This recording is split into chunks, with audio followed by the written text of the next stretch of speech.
Hello बच्चों, आइए प्रश्न को देखते हैं। x का मान ज्ञात कीजिए जिसके लिए बिंदुओं P 2-3 और Q x 5 के बीच की दूरी 10 इकाई है। प्रश्न को हल करने से पहले इसकी मुख्य अवधारणा के बारे में चर्चा कर लेते हैं। तो यहाँ पे हम लोग देखने वाले हैं इसकी मुख्य अवधारणा। मुख्य अवधारणा में हम लोग दूरी सूत्र के बारे में चर्चा करेंगे, क्योंकि दो बिंदुओं के बीच की दूरी कैसे निकालते हैं वो हमें पता होना चाहिए। मान लो कि दो बिंदु इस तरीके से दे रखा है जो कि एक रेखा पर स्थित है। इस पे इसको मैं ए बिंदु नाम दे देता हूँ, इसको बी बिंदु। ए बिंदु के निर्देशांक मान लेते हैं x1 y1 और बी बिंदु के निर्देशांक मान लेते हैं x2 y2। अब उसके बाद देखिए, इन दोनों के बीच की दूरी को मैं ए बी से व्यक्त कर देता हूँ, जो कि बराबर हो जाएगा x निर्देशांकों का अंतर फिर इस पूरे का वर्ग, और इसमें जोड़ देंगे y निर्देशांकों का अंतर इस पूरे का वर्ग, और पूरे का हम लोग ले लेंगे वर्गमूल। इस तरीके से करेंगे। तो अब देखिए यहाँ पे दो बिंदु प्रश्नानुसार हम लोग पहले तो चित्र बनाने वाले हैं। प्रश्नानुसार यहाँ पे हो जाएगा क्या, ये P बिंदु हो गया, ये Q बिंदु हो गया।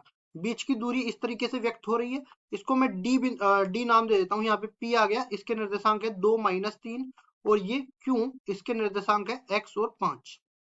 अब ये जो दूरी है PQ अपने को दे रखी है 10 इकाई के बराबर, और यहाँ पे सूत्र इसमें लगाने वाले हैं क्या, x निर्देशांकों का अंतर इस पूरे का वर्ग प्लस y निर्देशांकों का अंतर। तो 5 माइनस माइनस 3, तो माइनस माइनस प्लस हो जाएगा, और ये 5 + 3 इस पूरे का वर्ग, और पूरे का आ जाएगा वर्गमूल। अब देखो इधर वर्गमूल हटाने के लिए दोनों तरफ वर्ग कर देते हैं। तो दोनों तरफ वर्ग करेंगे तो ये बन जाएगा x-2 पूरे का वर्ग प्लस 5 और 3 8, 8 का वर्ग बराबर में हो जाएगा 10 का वर्ग। अब उसके बाद आगे हल करते हैं इसको। तो यहाँ पे एक सरल समीकरण लगने वाली है, a माइनस बी इस पूरे का वर्ग बराबर होता है a का वर्ग माइनस में 2 गुणा में a गुणा में b प्लस b का वर्ग। इस तरीके से ये सरल समीकरण इसमें लगाने वाले हैं। तो ये बन जाएगा, देखो x का वर्ग माइनस में 4x प्लस 4 ये बन जाएगा, और इधर अपने पास 8 का वर्ग कितना हो जाएगा, 64 के बराबर, और ये 10 का वर्ग इधर लेके आएंगे तो ये 100 के बराबर हो जाएगा, बराबर 0। इस तरह देख लो, ये 8 का वर्ग कर दिया और 10 का वर्ग ये जो इधर था, इधर आने के बाद माइनस का बन गया। अब देखिए x का वर्ग, और इसके बाद में x का पद भी एक ही है 4x।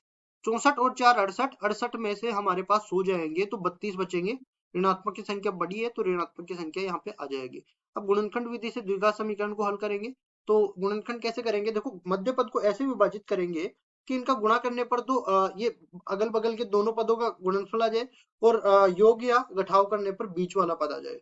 तो ये आ जाएगा, देखो हम लोग जानते हैं 8 चौक 32 होता है, और ऋणात्मक की संख्या बड़ी है तो माइनस का 8x प्लस 4x माइनस में 32 बराबर में हो जाएगा 0। अब दो दो संख्याओं से हम लोग उभयनिष्ठ ले लेते हैं। पहले से पहले दो पदों से x उभयनिष्ठ आएगा तो अंदर बच जाएगा x माइनस 8। अब अंदर वाले में भी x माइनस 8 उभयनिष्ठ बचाना है हमारे पास, तो 4 उभयनिष्ठ ले लेते हैं तो x माइनस 8 बराबर में 0। अब इन दोनों में से हमारे पास x माइनस 8 उभयनिष्ठ आएगा तो x प्लस 4 बच जाएगा, ये बराबर हो जाएगा 0 के। अब इसको आगे हम लोग हल करते हैं तो दोनों को अलग अलग 0 के बराबर करेंगे, तो यहाँ से x माइनस 8 बराबर 0 और x प्लस 4 बराबर 0। x का मान 8 आ गया और x का मान माइनस का 4 आ गया। अब हमें क्या करना था, हमें x का मान ही ज्ञात करना था। तो x के ये जो दोनों मान आए, यही हमारा उत्तर हो जाएगा। आशा करता हूँ ये सवाल आपको समझ में आया होगा। धन्यवाद।